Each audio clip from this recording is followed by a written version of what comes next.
Today we delve into hell, looking at the hunters of the left-handed path who walk the wilds of hell.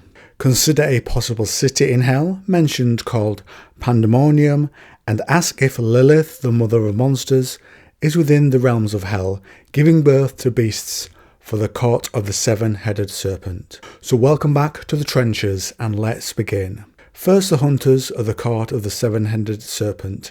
They are followers of the left-handed path. They stalk the primordial hinterlands of hell, where they hunt terrifying beasts and perform vile magics and auguries, using the innards of their still living prey to discern portents and omens.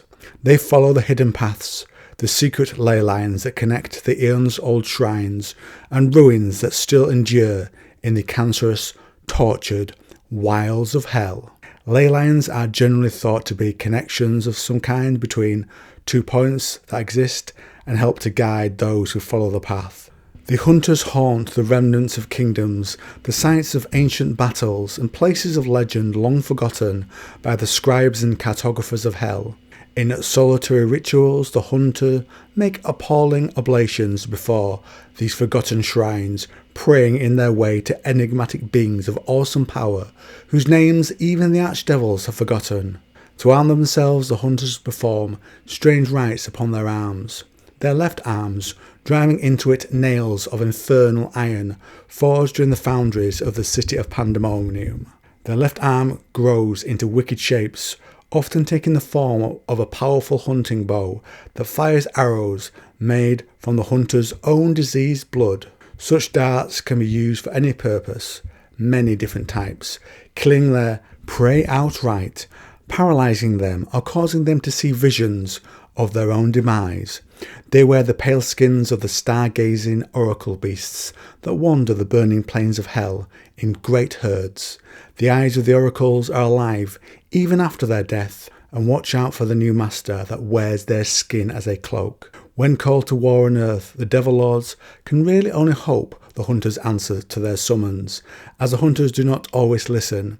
They prefer the solitude of the wilds of hell, where they can ruminate upon its vile majesty and consider the orders from the princes of hell as suggestions at best.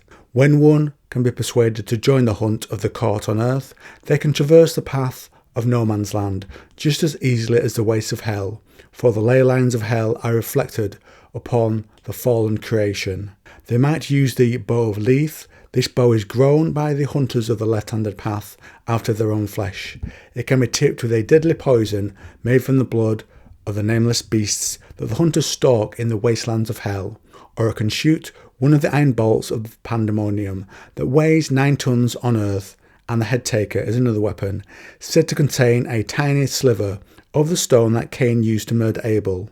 This weapon allows its wielder to clearly see each spot in the body of the enemy. They would bring it instant and agonizing death using this. This makes it superb as a super ambush weapon, much favoured by the hunters of the left-handed path. You'll notice the naming of Pandemonium early in this lore, which is a reference to Paradise Lost by John Milton. Much of the other parts of Hell's lore are pulled from the Divine Comedy by Dante. In the novel, it's dubbed the capital of hell. There the Stygian Council, perhaps inspiration for the court of the seven-headed serpent, meet within the capital's council chamber. It's said the demons built it in about an hour, but it far surpassed all human palaces or dwellings. It may have been small, however, as the demons are described as shrinking from their titanic size in order to fit in. The palace is at the centre, and the main builder is someone called Mulciber, who is known in heaven by many a towered structure high, and also in ancient Greece, a valuable asset of a devil. What he knew in heaven for building he was able to apply in hell. We learn the left-handed path have another tie to Pandemonium, the bow that can shoot one of the iron bolts from there, that weigh 9 tons on earth. So it's made in hell but weighs more when used on earth. A pretty cool idea. Lilith is another tie into real-world mythology, and she is mentioned within the lore of the Praetor. I won't repeat it all here, but to inform you, a Praetor are commanders and magistrates within hell. Each is in command of a fiefdom and they are the offspring of a beast such as a hyena or jackal, and they have 4 faces. The human-like face of each praetor is then ripped away at birth by midwives of Lilith. So who is Lilith within the real-world mythology or lore? Her name means night monster. The Britannica says she threatened violence, especially against children and women in childbirth, that was said to be counteracted by the wearing of an amulet bearing the names of certain angels. She is depicted in some cases as the mother to Adam's demonic offspring, more commonly as Adam, as in Adam and Eve's first wife. The Britannica says some accounts hold that Lilith was the woman implied in Genesis and was made from the same soil as Adam. Insolently refusing to be subservient to her husband, Lilith left Adam and the perfection of the Gardens of Eden. 3 angels tried in vain to force her return. According to some mythologies, her demonic offspring were sired by an archangel named Samael, and were not Adam's progeny. These children are sometimes identified as incubi and succubi.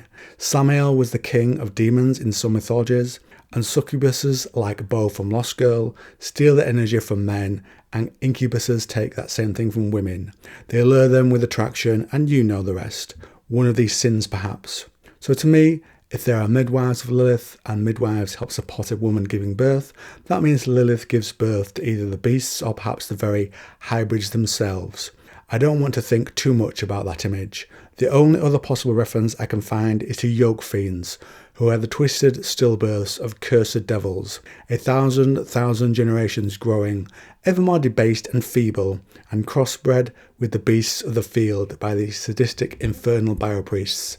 Maybe those beasts are also birthed by Lilith. At least that's a theory I have on it anyway.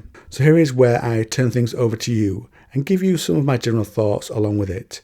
I really enjoy pulling on these little, I will call them literary threads. I did pick up a copy of the books Paradise Lost and Dante, but I struggled to get into them and ended up reading a few relevant parts on the internet for the video to educate myself, using other sources to get an idea, for example, of what Pandemonium is. I do love the idea of Lilith, and it doesn't seem too far beyond reason that some form of Lilith exists in the hell in this Trench Crusade lore. I also really like the Hunters of the Left-Handed Path. They feel a little like the Church of Metamorphosis, whereby they are of hell, but not from the part that was cast down from heaven. Hell was already there, waiting to swallow them up. The hunters could almost be like prehistoric men hunting the other creatures around them, with time moving on and others arriving in their realm, but the hunters carrying on their traditional way of life, and occasionally deciding to obey a summons and move out into the realm of Earth. So let me know what you think on the Path lore, Lilith, and the little bits of backstory we've been able to perhaps put into place for her, and the city of Pandemonium. I love the idea of all of these possible little bits of hell being stitched together to make up a larger whole, with their contrasting takes on mythology. And if you like this video on the Trench Crusade, well, why not try this one?